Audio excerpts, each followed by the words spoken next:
Siemaneczko widzowie, z tej strony Godlike. Dzisiaj mam dla was recenzję i to recenzję gry nie byle jakiej, bo tytułu, który zdążył się już trochę w Polsce wsławić, czyli rodzimego Frostpunk 2.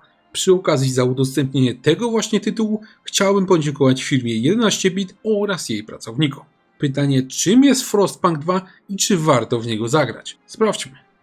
Na początek tradycyjnie powiedzmy sobie jednak, o co w nim w ogóle chodzi. Frostpunk 2 to, jak sama nazwa wskazuje, jest to sequel gry Frostpunk, dodajmy, że całkiem ciepło przyjętej. Ponownie jest to strategia ekonomiczna, a akcja gry toczy się w alternatywnej wersji historii w 1917 roku, czyli 30 lat po pierwszej części gry.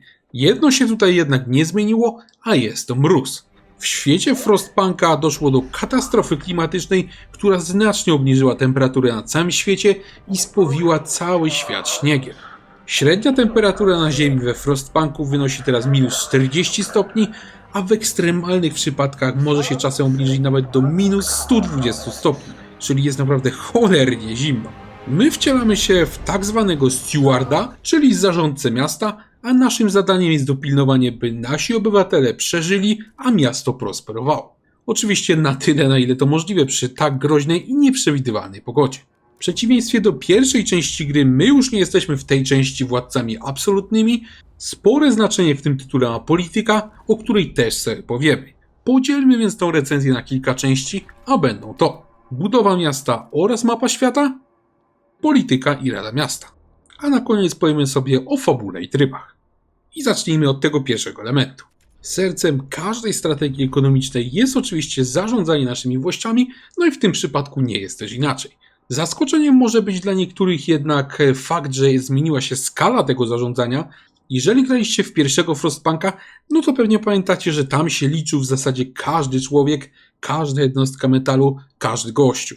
To tutaj w tym temacie jest duży upgrade. We Frostpunk 2 my nie zarządzamy już takimi malutkimi społecznościami, zarządzamy tutaj miastami dochodzącymi nawet do 50 000 mieszkańców. Stąd też nawet budynki, dostępne budowle w tym tytule są mocno odmienne od jedynki. A skoro już o budynkach wspomniałem, we Frostpunk 2, przynajmniej na samym początku, nie budujemy tak naprawdę takich tradycyjnych dla strategii ekonomicznej budynków, natomiast stawiamy od razu całe dzielnice, w których naraz pracują nawet setki osób.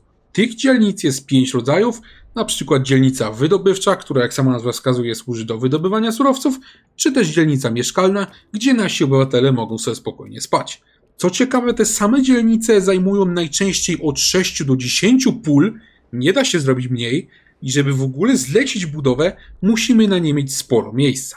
Na razie to brzmi łatwo, no nie? Natomiast uwierzcie mi, że wcale takie łatwe nie jest. Stawianie dzielnic w tej grze szybko zamienia się bowiem w kosmiczną wręcz łamigłówkę, gdy dodamy do tego fakt, że za każde odśnieżenie skutego lodem pola musimy grubo zapłacić, a im dalej centrum miasta, tym robi się zimniej.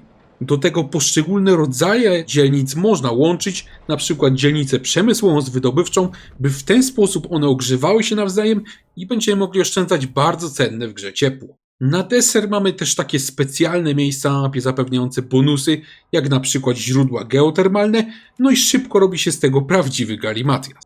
Zaplanowanie i połączenie tych dzielnic w taki sposób, by maksymalnie wykorzystać wszystkie możliwości, jest absolutną podstawą gry i gdy nam się to uda, to sprawia to ogromną przyjemność. Zobaczcie, tutaj jest niby tylko 5 tych dzielnic, tak? 5 gównianych rodzajów. A zobaczcie, jak wiele jest tutaj zmiennych, jak się trzeba napracować, jak interesujące jest łączenie tych dzielnic i planowanie całej budowy.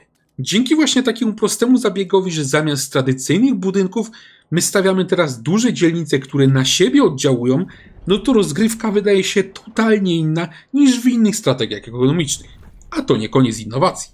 Same dzielnice zresztą można rozbudowywać, tworząc takie miejsca na budynki specjalne oraz także huby.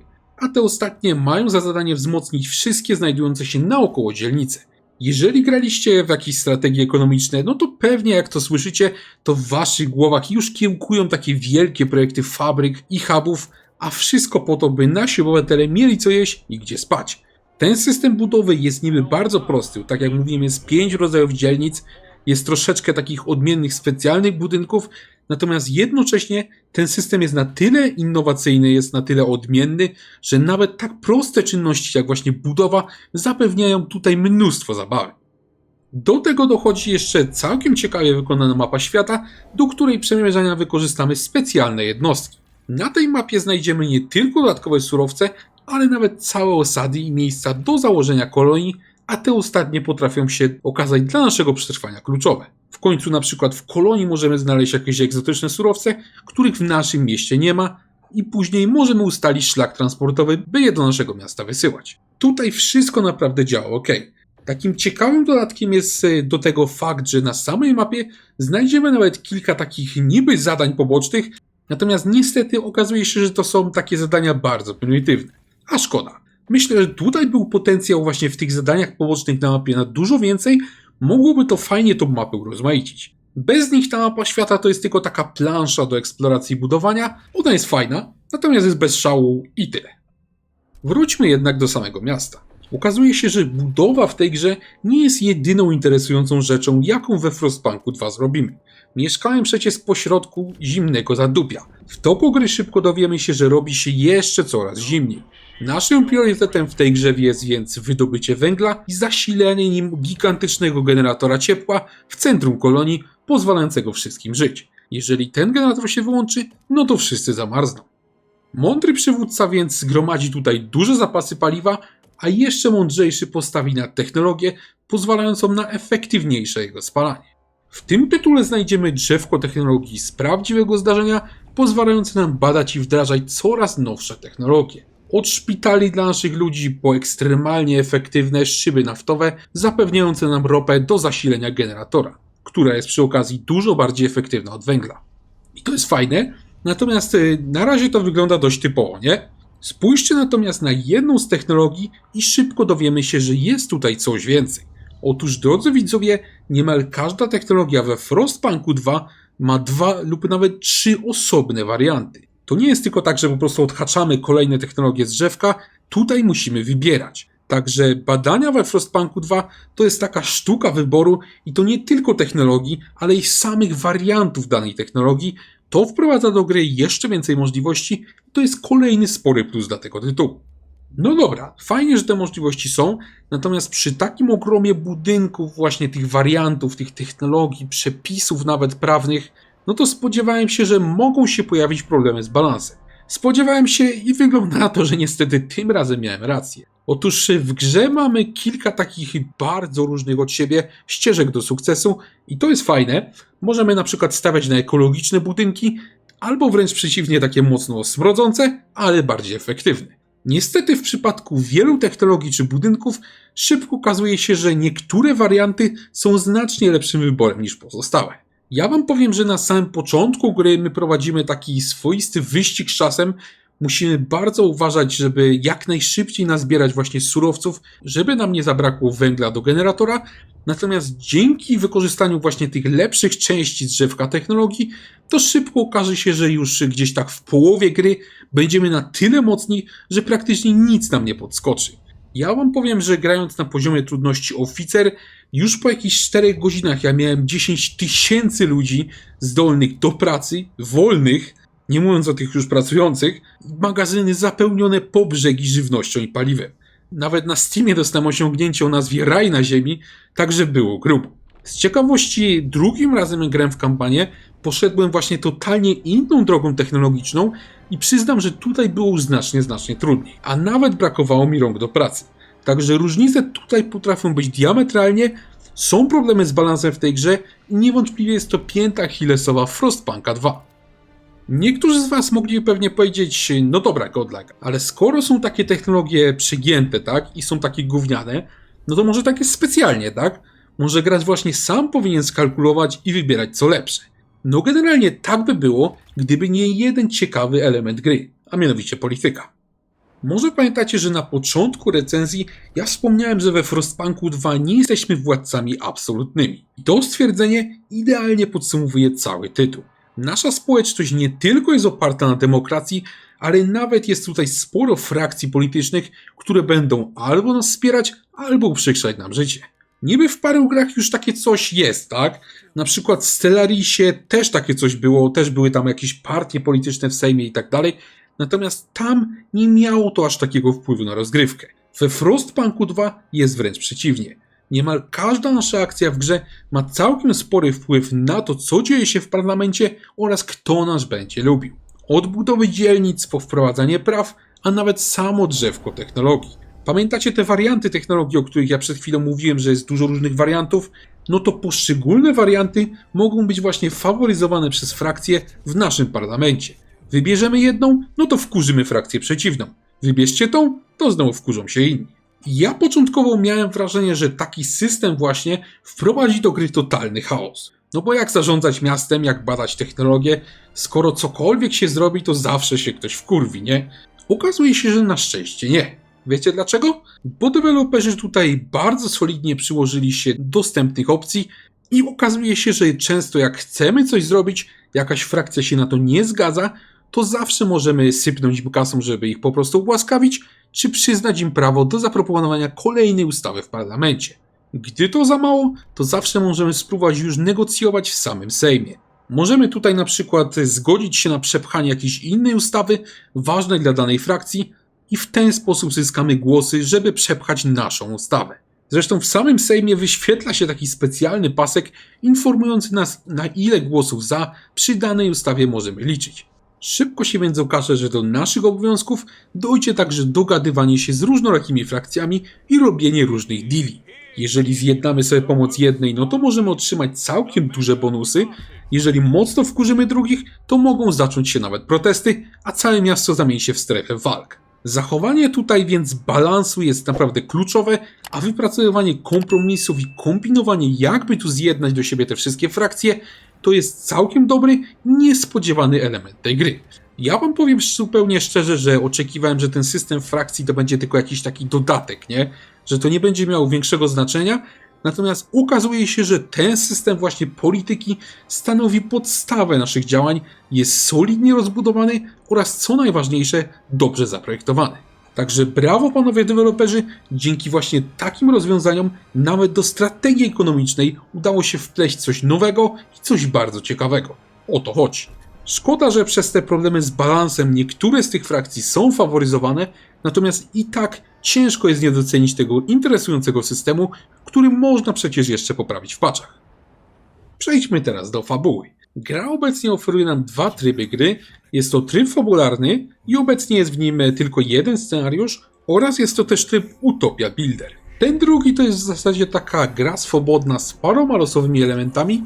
To działa całkiem fajnie, więc skupię się tutaj na kampanii. To, co mnie osobiście zaskoczyło w tej kampanii, to jest fakt, że ona jest całkiem dobra. Podzielono ją na 6 rozdziałów, które fabularnie może nie są jakoś super ciekawe, natomiast bywają zaskakujące, co dodaje grze pikanterii. Tutaj nie mam zamiaru wam niczego spoilerować i tylko powiem, że kampania fabularna we Frostpunku 2 jest sporo lepsza niż właśnie w podobnych grach tego gatunku.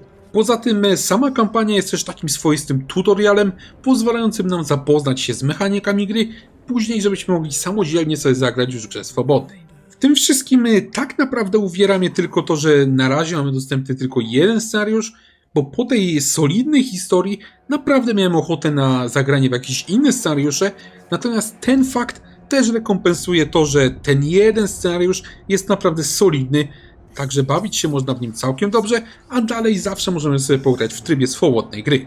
Zresztą w tym drugim właśnie trybie spotkamy też nieco inne frakcje i nieco inne eventy, więc nudno nam na pewno nie będzie. Jeżeli natomiast chodzi o grafikę, to tak jak już pewnie zauważyliście, jest całkiem ładna, scenki w grze wykonano naprawdę fajnie, budynki są ładne, jednostki są solidne, to wszystko jest szczegółowe i odpowiednio zrealizowane w odpowiednio spójnym ze sobą stylu. To jednak z czym jest problem w tej grze, to jest wydajność. Otóż widzowie, ja mam komputer deweloperski przygotowany generalnie do pracy, więc nie jest to sprzęt typowo do gier. Ale nadal nie jest to też jakiś słaby komputer. Pomimo to Frostpunk 2 chodził na nim naprawdę kiepsko, co zresztą możecie zobaczyć sobie teraz na ekranie. To jest na ustawieniach średnich w rozdzielczości 1440p, czyli no wesoło nie jest. Gdybym nie miał monitora obsługującego VRR, to pewnie musiałbym zejść jeszcze niżej do Full HD, żeby dało się grać, no a to pewnie już za przyjemne by nie było. Podejrzewam, że główna wina właśnie jeżeli chodzi o wydajność to jest zużyty silnik, a jest to owiany złą sławą Unreal Engine 5, natomiast no powiedzmy sobie szczerze, tytuł wygląda ładnie, ale nie aż tak ładnie, że mógł przymknąć oko na tak niską wydajność. Deweloperzy tutaj powinni się na pewno wziąć do roboty, bo osoby grające chociażby na jakichś laptopach mogą szybko się przekonać, że w ogóle zagrać nie będą mogli. Przejdźmy teraz do poziomu trudności. Ten, jak się pewnie spodziewaliście, jest całkiem wysoki i macie rację. Konieczność bezustannego pilnowania naszego miasta, pilnowania drzewka technologii, a do tego trzymania w ryzach tych wszystkich frakcji politycznych, to potrafi mocno zająć nawet weteranów strategii ekonomicznych. Twórcy przygotowali tutaj co prawda kilka różnych poziomów trudności, natomiast nawet na tym najłatwiejszym wcale tak łatwo nie jest i w związku z tym grę polecałbym graczom co najmniej średnio zaawansowanym, szczególnie, że tak jak już wcześniej wspomniałem, ma ona problemy z balansem, nad którymi czasami musimy się mocno pogłowić. Jedno jest pewne, gierka jest fajna, natomiast nowicjusze nie mają tu czego szukać. Czas na podsumowanie. Powiem wam widzowie, że ja już jakiś czas temu po prostu straciłem wiarę w polski game dev. Znakomita większość tych produkowanych w Polsce gier no to są co najwyżej średniaki, nad którymi spuszczają się różne portale tylko dlatego, że są polskie. Nadszedł jednak taki Frostpunk 2, który tą wiarę mi przywrócił. Frostpunk 2 jest to naprawdę dobra strategia ekonomiczna, która wprowadza sporo nowych, ciekawych elementów, ale też w całkiem przemyślanej formie, która idealnie pasuje właśnie do strategii ekonomicznej. Pomimo, że znalazło się w niej parę problemów, nawet jeden większy jak właśnie skopany balans, to i tak można się w niej bawić naprawdę znakomicie, a zaskakująco interesująca kampania fabularna to już jest kolejny dodatek do już dobrej formuły. Tytuł niestety jest obecnie dostępny wyłącznie na PC, ale trwają już prace nad portami na konsolę, także jeśli chcielibyście zagrać to na konsoli, to musicie jeszcze chwilkę poczekać. Cena gry wynosi 160 zł, moim zdaniem jest to cena jak najbardziej w porządku, ja na pewno chciałbym tyle za tą grę dać. Szczególnie uwzględniając jak dużo zabawy można mieć nawet po ukończeniu kampanii w trybie gry swobodnej. Ja mogę wam powiedzieć, że we Frostpunku 2 bawiłem się naprawdę dobrze i z niecierpliwością czekam na wersję konsolową, którą równie chętnie zagram. Dziękuję wam bardzo za obejrzenie tego filmu. Jeżeli on się wam podobał, to zapraszam was serdecznie do obserwowania kanału, bo takie filmy będą się na nim pojawiać regularnie. Gorąco dziękuję też wszystkim wspierającym kanał. Jestem wam bardzo wdzięczny za okazaną pomoc. Dzięki właśnie waszemu wsparciu przygotowywane filmy na kanale mogą być jeszcze lepsze. Także dzięki panowie, pozdrawiam i trzymajcie się.